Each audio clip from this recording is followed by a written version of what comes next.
Hello and welcome to another episode of Satoshi's 365 Days of Bitcoin History. Today's date is Thursday, the 16th of November 2023, the year of BSV. Buy BSV.live, the best place to buy Bitcoin SV online, the original protocol and genuine Bitcoin.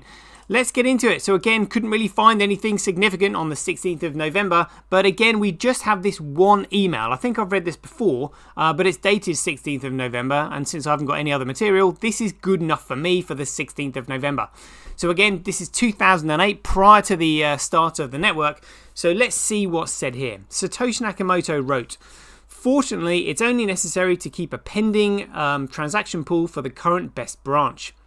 This requires that we know, that is to say, an honest, well-behaved peer whose communications and data storage is working well knows that what the current best branch is. But of course, the problem is that we are trying to coverage upon a best branch, which is not easy at the best of times, and becomes harder when another peer is lying about its connectivity and capabilities. And yet another peer has just had a major disk drive failure obfuscated by a software crash, and the international fibers connecting in a third peer have been attacked by a terrorist. When a new block arrives for the best branch, Connect block removes the block's transaction from the pending transaction pool if a different branch becomes longer, which presupposes the branches exist, that they are fully specified and to complete. If they exist as complete works rather than works in progress, then the problem is already solved, for the problem is making progress. Broadcast will probably be almost completely reliable." Oh, okay, that's pretty great. Yeah, broadcast will probably be almost completely reliable. Good system. "There is a trade-off between timeliness and reliability. One can make a broadcast arbitrarily reliable if time is of no consequence. However, when one is talking of distributed data, time is always of consequence, because it is all about synchronization, that peers need to have corresponding views at corresponding times.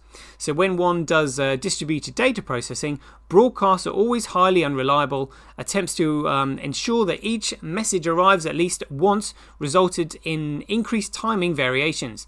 Thus wants us to make a protocol that is either UDP or somewhat UDP-like, in that messages are small, failure of messages to arrive is common, messages can arrive in different order to the order in which they were sent, and the same message may arrive multiple times.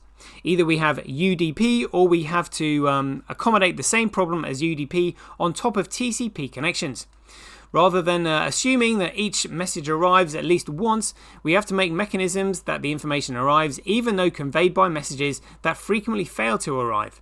TCP transmissions are rarely ever dropped these days. People always load connections near maximum. When a connection is near maximum, TCP connections suffer frequent unreliability, long delays, and connections simply fail a lot. Your favorite web cartoon somehow shows it's loading forever, and you try again, or it comes up with a little X in place of a picture and you try again. Further, very long connections, for example, FTP downloads of huge files, seldom complete. If you're trying to FTP a movie, you are unlikely to get anywhere unless both client and server have a resume mechanism so that they can talk about particularly downloaded files. UDP connections, for example, Skype video calls, also suffer frequent picture freezes, loss of quality, and so forth, and have mechanisms to keep going regardless. It is very attractive to the libertarian viewpoint if we can explain it properly. I'm better with code than with words. I'm sure I've read that before. But the reply here from James said, no, it's very attractive to the libertarian if we can design a mechanism that will scale to the point of providing the benefits of rapidly irreversible payment, immune to politics in political interference over the internet, to very large numbers of people. You have outlined and proposal for such a design, which is a big step forward, but the devil is in the detail. I really should provide a fresh out version of your proposal rather than nagging you to fill out the blind spots." So this is pretty great. So we're talking about like Skype video calls, downloading huge files,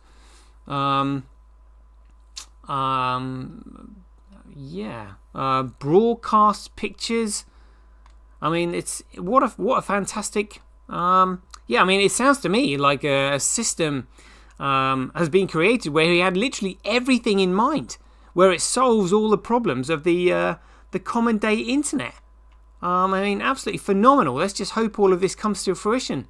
Really, really exciting stuff. So there we go. We'll leave it there. That is the bit of Bitcoin history for the 16th of November. That was 2008. Hope you enjoyed it. And as ever, be aware, take care, stay safe out there, and we'll see you in the next one.